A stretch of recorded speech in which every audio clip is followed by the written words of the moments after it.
आज की वीडियो में साथियों लेकर आया हूं आप सभी के लिए आईटीआई फर्स्ट ईयर जो कि संधारित्र चैप्टर से इससे ज़्यादातर क्वेश्चन आपको देखने को मिलते हैं आईटीआई फर्स्ट ईयर में। तो चलिए आज का क्वेश्चन शुरू करते हैं। ये question electrician theory ITI first year का संधारित्र चैप्टर से लिया गया है।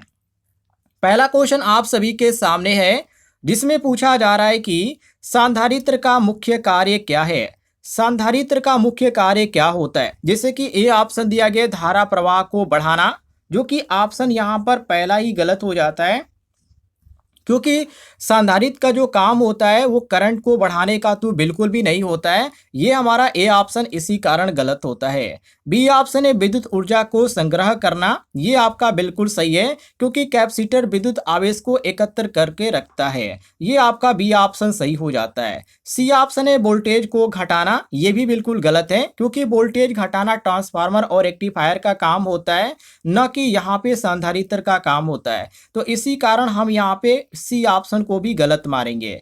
डी ऑप्शन है करंट को बदलना, ये भी बिल्कुल यहाँ पे गलत है क्योंकि करंट बदलने का जो काम होता है वो डायोड या स्विच के द्वारा होता है, कैपेसिटर के द्वारा तो बिल्कुल भी नहीं होता है। तो हम यहाँ पे डी ऑप्शन को भी गलत मारेंगे। सही ऑप्शन होगा हमारा ऑप्शन नंबर बी, विद्युत ऊर्जा को संग्रह करना। बी साथियों हमारा करेक्ट आंसर हो जाएगा।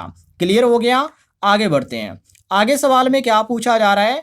आगे सवाल में पूछा जा रहा है कि संधारित्र की इकाई क्या है। काफी इजी क्वेश्चन है लेकिन काफी इंपॉर्टेंट भी क्वेश्चन है। जैसे कि ए ऑप्शन दिया गया ओम, तो आप सभी को मालूम होगा ओम आपका गलत होगा। गलत इसलिए होगा क्योंकि प्रतिरोध की इकाई ओम होती है, तो यहाँ पे हम संधारित्र की इकाई तो ओम नहीं मारेंगे, इसी कारण हमारा ए ऑप्शन गलत हो जाता है।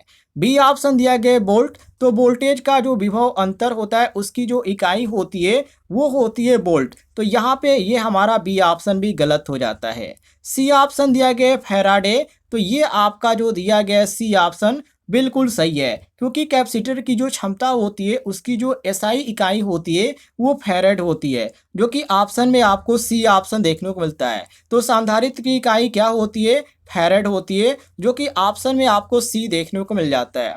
डी ऑप्शन दिया गया हेनरी, जो कि यहाँ पे बिल्कुल गलत है क्योंकि हेनरी जो यहाँ पे होता है इकाई वो प्रेरकत्व की इकाई होता है, तो हम यहाँ पे डी ऑप्शन भी गलत मारेंगे। सही ऑप्शन होगा हमारा सी, केवल मिला लीजिएगा। सी ऑप्शन हमारा करेक्ट आंसर हो जाएगा। आगे देखते हैं अगले सवाल को। आगे सवाल में क्या पूछा जा रहा है। सवाल नंबर 3, यदि दो समान कैपेसिटर श्रृंखला में जोड़ दिए जाएं या जोड़े जाएं तो कुल कैपेसिटेंस क्या होगा। वेरी वेरी इंपॉर्टेंट क्वेश्चन है।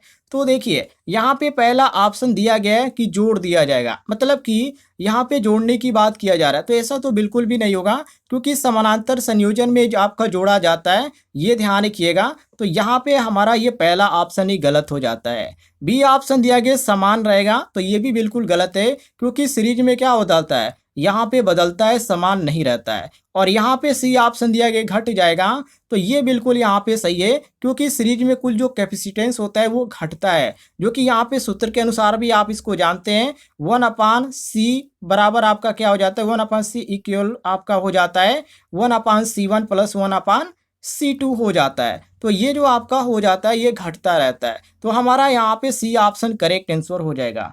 बाकी यहाँ पे डी ऑप्शन दिया गया बढ़ जाएगा, तो ये भी यहाँ पे बिल्कुल गलत है क्योंकि साथियों श्रृंखला में घटता है, ध्यान रखिएगा, बढ़ता नहीं है। तो हम यहाँ पे डी ऑप्शन को भी गलत मारेंगे। सी ऑप्शन हमारा करेक्ट आंसर हो जाएगा।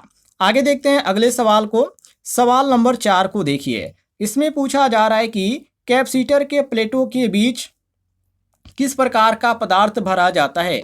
जैसे कि ए ऑप्शन है चालक, तो यहाँ पे आपका जो चालक दिया गया ए ऑप्शन यही बिल्कुल गलत हो जाता है क्योंकि जो प्लेट होती है वो तो चालक होती ही है, तो बीच में तो इसको हम यहाँ पे नहीं इसको भर सकते हैं, तो ये हमारा पहला ही ऑप्शन गलत है। बी ऑप्शन दिया गया अर्धचालक, तो ये भी बिल्कुल गलत है क्योंकि इसमें जो होता है डाइलेक्ट्रिक जो पदार्थ होता है, डाइलेक्ट्रिक पदार्थ जो होता है जैसे कि आपका माइका हो गया, कागज हो गया, प्लास्टिक जो प्लेटें होती है वो बीच में डाला जाता है, तो यहाँ पे हम इसका तो यहाँ पर हम उपयोग कर सकते हैं, लेकिन यहाँ पे इसको हम उपयोग जो करेंगे इंसुलेटर के रूप में उपयोग करेंगे, न कि अर्धचालक के रूप में उपयोग करेंगे। तो यहाँ पे बी ऑप्शन हमारा ऐसे ही गलत हो जाता है। सी ऑप्शन दिया गया इंसुलेटर, तो यहाँ पे डाइलेक्ट्रिक दिया गया, तो ये आपका सी ऑप्शन करेक्ट आंसर हो जाएगा। और डी ऑप्शन देंगे विद्युत चुंबकीय पदार्थ, तो ये आपका बिल्कुल गलत है, क्योंकि ट्रांसफार्मर या जो मोटर होता है उसमें जो काम में आता है वो विद्युत चुंबकीय पदार्थ काम में आता है। बाकी यहाँ पे कैपेसिटर की जो प्लेट के बारे में बात किया गया है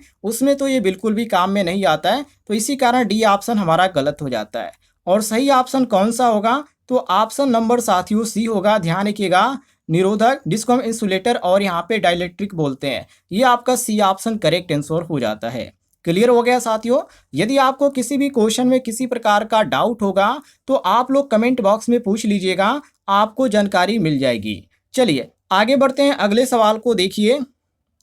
आगे सवाल में पूछा जा रहा है कि एसी सर्किट में संधारित्र किस तरह का प्रभाव दिखाता है। जैसे कि ए ऑप्शन दिया गया प्रतिरोध, जो कि यहाँ पे पहला ही ऑप्शन बिल्कुल गलत है, क्योंकि साथियों प्रतिरोध जो होता है वो अस्थायी करंट के लिए होता है। तो यहाँ पे आपसे पूछा जा रहा है कि एसी सर्किट में संधारित्र किस तरह का प्रभाव दिखाता है, तो ये प्रतिरोध की तरह तो नहीं प्रभाव दिखाता है, क्योंकि यहाँ पे प्रतिरोध जो होता है अस्थायी करंट होता है। तो ये हमारा पहला ऑप्शन ही गलत हो जाता है। बी ऑप्शन दिया गया प्रेरकत्व, जो कि यहाँ पे आपका बी ऑप्शन है, ये भी आपका बिल्कुल गलत है, क्योंकि कॉइल या इंडक्टर से जब जुड़ा होता है तो ये आपका प्रेरकत्व पे प्रभाव डालता है, ये ध्यान रखिएगा। और सी ऑप्शन दिया गया रिएक्टेंस, तो ये आपका बिल्कुल सही दिया गया है, क्योंकि जो एसी होता है उस एसी में आपका कैपेसिटर जो होता है वो कैपेसिटर कैपेसिटिव रिएक्टेंस उत्पन्न करता है जो करंट को रोकता है। और यही चीज़ इसमें पूछा भी जा रहा है कि एसी सर्किट में संधारित्र किस तरह का प्रभाव दिखाता है, तो ये जो होता है क्या करता है,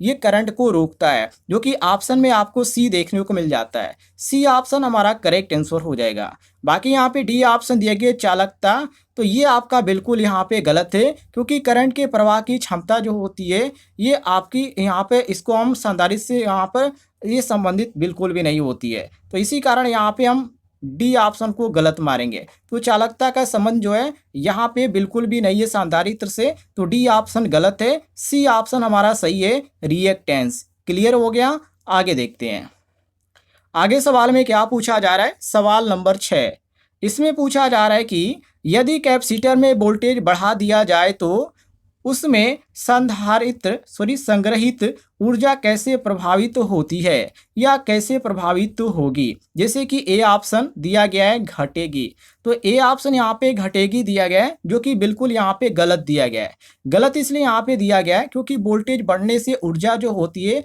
वो घटती नहीं है, इसी कारण हमारा ए ऑप्शन गलत हो जाता है। और बी ऑप्शन दिया गया बढ़ेगी, तो ये ऑप्शन बिल्कुल सही है, क्योंकि आपने यहाँ पे इसका सूत्र यहाँ पे याद होगा आपको, तो इसका सूत्र होता है E बराबर 1/2 CV स्क्वायर होता है। तो इसको आप यहाँ पर देखेंगे तो वोल्टेज जब बढ़ रहा है तो वोल्टेज बढ़ रहा है, तो वोल्टेज बढ़ने पर ऊर्जा भी क्या होती है, बढ़ती है। मतलब कि इस फॉर्मूले के अनुसार हम कहेंगे कि बढ़ेगी। ये आपका बी ऑप्शन करेक्ट आंसर हो जाएगा। सी ऑप्शन दिया गया समान रहेगी, जो कि यहाँ पे बिल्कुल गलत दिया गया है, क्योंकि यह आपका ऑप्शन ही गलत है।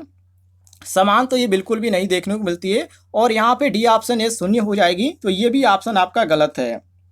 सही ऑप्शन होगा आपका ऑप्शन नंबर बी, बढ़ेगी। ध्यान रखिएगा। चलिए आगे देखते हैं अगले सवाल को। आगे सवाल में पूछा जा रहा है कि एक कैपेसिटर डीसी करंट के लिए कैसा व्यवहार करता है। ये भी क्वेश्चन आपका काफ़ी इंपॉर्टेंट है।